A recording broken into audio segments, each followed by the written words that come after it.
Yes! Youngblood! Youngblood, number 71 from John McLaughlin, the writer of Black Swan. Wait, you didn't... Yeah. John Malin on art, who apparently is a pseudonym for Rob Liefeld. Well, Rob Liefeld, tell me, he did partial art. Well, I know that. Yeah. So I'm guessing John Malin just finished. Well, no, actually, I read something online, because usually I don't read reviews, but in this one, I don't care what anybody else says, this book is awful. This is the worst comic book of the year. It topped Deathstroke for me. Zombies versus Cheerleaders? It tops that without a doubt. Whoa. This is the worst comic book I've read maybe in the last 10 years. It's a confusing comic. It is not confusing. It's awful. It's a weird comic. It's awful. The part where, like, the feral dude smacks the arrow and it, like goes against gravity and flies out in some weird pattern and explodes. Mm-hmm. What the fuck? But anyway, so I was reading somewhere that I guess the more finished pages... This is really good. Oh, man. That's really good. With the psoriasis on it. And then the large dong coming out of his mouth. Yeah. Enhanced. There's a page right here. Like, how is he... What is holding him into that car? And what is that gun made? Who is driving? And how does he go from the right side to the left side to the left side to the right side? Like, what the fuck? Does he have teleportation powers? This book was so fucking bad that not only did my dick get limp, I smashed it in the door to make sure I was still alive. You know what the funny thing about this comic was? Is these two... Nothing. These 2 pages in our review copy were whited out. They just didn't have them. And I was just like, I don't care. I'm just going to keep reading. And it didn't make a difference. If the whole book would have been whited out, it would have got a better review. Mm-hmm. The book was just that bad. I have no previous experience with Youngblood. The nipple. That's so Howard Chaykin. Howard Chaykin draws nipples on every woman. I like how this never on the men, but always on the women. I like how this discussion's going on. Oh, what's going on back there? Yeah. Enhance. Youngblood. Okay, see, when Image first started, I did not jump on board, and this book is exactly why I never got into it, because this is exactly how I always viewed Image until recent years, where they really started pushing like not only creator-owned but good creator-owned. It was really bad. There was no redeeming. And I didn't get some of it because it picks up wherever the last issue, whenever that was. But it doesn't I mean, like, I have to admit, I did not read Youngblood 70. The thing about this comic that I really hate is the fact that it's this fucking Hollywood guy trying to do high-concept comics by making fun of comics. Like, Did you read that he has never actually read comics? I don't doubt it. Yeah. He admitted that he does not read comics and has not read this comics. This is all metatextual bullshit. I feel like Rob Liefeld wrote it and brought in the guy and said, yo, dude, I will pay you $5,000 to let me put your name on here to lead some kind of credibility, and I will actually write it. Well, I mean, whatever's going on here is all it's all making making fun of. There is just unbelievable superhero ass comics. shots. Where is our body? Up there. Anyways, it's just making fun of comics. It's trying to, but at the same time, it's trying to do super heroics. I don't even feel like it's making fun of comics. I feel like it is 90s comics at its worst. Well, that's the thing is it's trying to make fun of comics, but it's just a caricature itself. So bad. It's really bad. I mean, the art is actually the worst part. The writing is the worst part for me. The dialogue is so fucking awful. You know what's funny is this. I can't wait to have sex in my new female body. Like, what? You actually, the person you theorize actually wrote a comic you just bought. And I did enjoy that. Yeah, it's because it's Hawkman. The art was awesome. If Hawkman was in this comic, you'd be probably like, no jobs, 10 plus. I swear to God, I'm not going to back down from it. If everybody in the world wants to buy it or burn it, and I'm sure the reviews are awful, that's fine. You can kill Savage Hawkman. I like the art. I like Hawkman. That's about where that ends. I'm going to say that by far the worst part about this comic was the ending was whatever happened to Badrock, and then it shows what's happening to Badrock, and like it's nonsensical garbage. See, for me, I was like, oh, Badrock kind of looks cool. Because he looks like what's his face from New X-Men? Looks like Rockslide. Yeah, Rockslide. Yeah, pretty much exactly my thinking. Yeah. You know me so well, David. Apparently. Anyways, it's just it's a bunch of it's shit. It's absolute shit. Versus. Wow! Holy versus! shit! All right. So, guys, you know what time it is. It's time for Versus, in which Brandon and I go back and forth on 3 different subjects. And you guys vote to make me drink every week. We go for a minute. Ideally, we go for 30 seconds each, but sometimes it changes. I mean, it's like part of the eruption. It's what we always want to do. So the thing about it is you guys need to email us. Brandon at multiversitycomics.com, David at multiversitycomics.com. Give us... Are you drinking straight from that? Just keep going. Okay, this is a really bad idea, but anyways, Brandon... Oh, God, I completely got off track. Emails, Let us know any questions that you might want us to discuss on this thing. We will do that. Anything you guys say, we will talk about. We don't give a shit Anything. what the fuck you say. You want to talk about how small my dick is? I'll tell you. I don't know how we'll discuss that, but I will talk. Okay. Anyways, so thank you this week. We got a question from Trade with Zen. He's a longtime reader, longtime watcher. You're the man. Brandon, you ready to start this? I am. I'm up first. All right. First question is, what is your favorite non-superhero comic right now? Not all time, right now. Ready? Go. Okay. My favorite, and this is going to be shocking. You guys are going to be blown away. It's Scalped. Oh. What are you going to think I I said said? Saga. No way. Scalped, man. I'm kind of surprised. One Love, long time. I love Scalped. Jason Aaron, R.M. Garrett. It's been my favorite comic for 3 or 4 years now. The only time that it's been passed was Uncanny X-Force's crazy legendary run last year, which it's so far not followed up so hot on. Mm-hmm. However, Jason Aaron, R.M. Garrett are about to finish up one of the great Vertigo comics of all time, in my opinion. Love that book. It's incredible. It made me care about stuff that's going on in Indian reservations, which is not a subject I ever thought I'd really care about. But yeah, awesome. What's yours? First and foremost, I want to just go ahead and say, you guys are going to make me drink anyway, so I'm going to go ahead and kill all of that. This is a terrible idea. You should just answer the question. Good fight, first. good night. Oh my. Sweet Tooth. I love that book. I love Jeff Lemire's work, his art, his creativity, and in the way he switches the format around constantly. Just Love finish it. Oh, okay. Wow, I can't believe you just did that. Vote for Burpee. I just took the shot preemptively. That's... Make this fucker drink. You guys are fucking killing me, you sandbagging whores. Alright, next category. Favorite 90s X-Men comic. And we don't just mean series, it can be an event, it can be anything. Brandon, go. First appearance of Maggot. Probably not true, but I'm going to run with it. First appearance Maggot.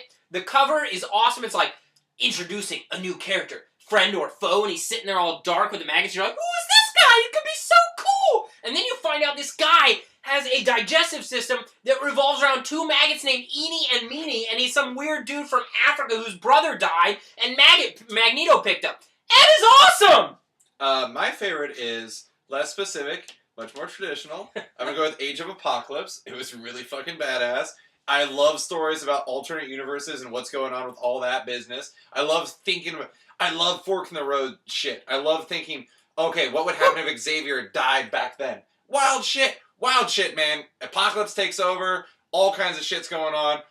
Everything was awesome about that comic, besides what followed up, because Age of Apocalypse was not very good, from what I can tell. Wait, what? The new stuff. Oh, I was like, yes it was. The old stuff was amazing. Last subject, I'm going up. Favorite 52 storyline. Alright, Brandon's probably going to dominate me on this, but I'm going to go with a combination. First off, not my favorite storyline, but I'm going to go with Lobo and his dolphin fleet. His, like, floating magical dolphin shit. Love that shit. And then my real favorite stuff, I loved The Question. Everything involving The Question. Renee Montoya, all that stuff, all the Greg Rucka stuff. Amazing, amazing, amazing.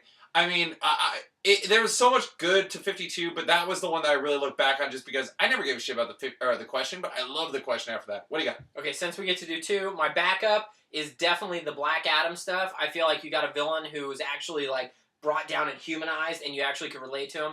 My favorite storyline, obviously, though, is the Booster Gold storyline. The Supernova shit was so cool. Like, if you followed it weekly, when that was coming out, Newsarama did a weekly thing where they covered it, and you were like, who is Supernova? Who is Supernova? And they were humanizing Booster and making him less ridiculous and bringing him down a notch. And then you find out this whole time it was completely planned, and he is Supernova, and he is awesome, and he is Booster fucking Gold. And Skeet! And Skeets! Who was bad with Mr. Mind inside? Dr. Savannah and Mr. Mind on my shelf right there. Awesome.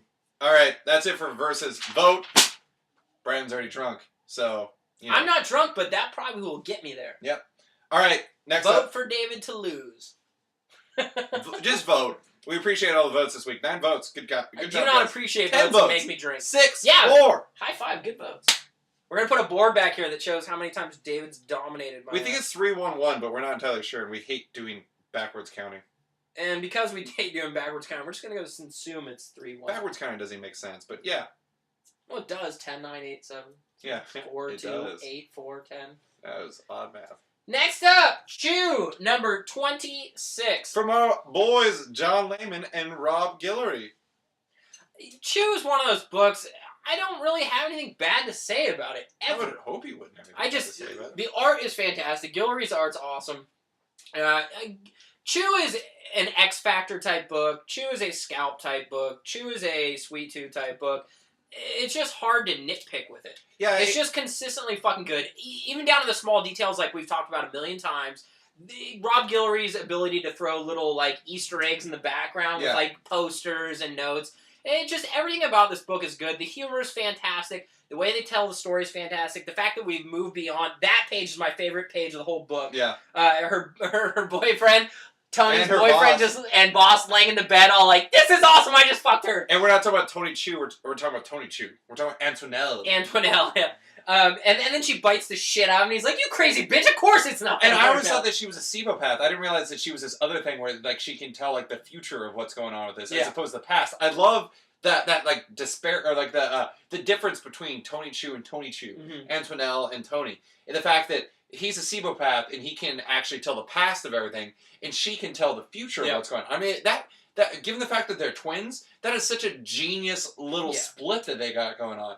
I agree with you. I mean, that's the funny thing about comics is like it's not even just comics. In like criticism in general, it is so much more fun to say bad things or have these wildly, different things to say on occasion. Like, I find it more fun when I can as much as I kill shit, and it is kind of funny sometimes, I suppose. I actually really enjoy when I'm able to build a book up. Well, yeah, I know, I love that too. But I mean, like, think about Ratatouille. We were just talking about Pixar movies earlier, and that's a good movie. It's a great movie. But then you have probably the greatest thing ever said about criticism in that by the Anton Ego guy, the guy who's a food critic. Is like, where he says he's like, I know that deep down, no matter, or and this isn't exactly what he says, but deep down, no matter what I say, will never be worth anything that they create in the kitchen. Yeah, and it's that type of thing. I mean, criticism, you can say what you want, but the funny thing about Chew is it's almost critic-proof at this point. It's like... It's ridiculous. You can say, like, great things, but if you're not reading it right now, you're just a fool. My barometer, and this is kind of odd, I guess, but my barometer for a good comic book is my wife. Because my wife does not read comics. Except Chew, Invincible, Walking Dead... And Sweet Tooth. Fables. No, she doesn't really care for Sweet Tooth. Interesting. Which makes me want to punch her. I wouldn't do it, though. No. Because I'm not a Cowboys fan. Yeah. That's weird. Yeah. I just associate wife beating with losing the Super Bowl and not winning a playoff series. Who is that? Who are you talking about? Cowboys. Who in specific? Tony Romo. He punched his wife? Sure. He has a wife? No. Okay. Anyways. But anyway, so, like, there's a few books out there that my wife, literally, when they come out, she tells me in advance, when this next issue comes out, tell me. Or when the next trade come out. And so there's very, very few books. Like, in the time that I've been with my wife, next year will be 10 years. I've either dated my wife or been married to my wife.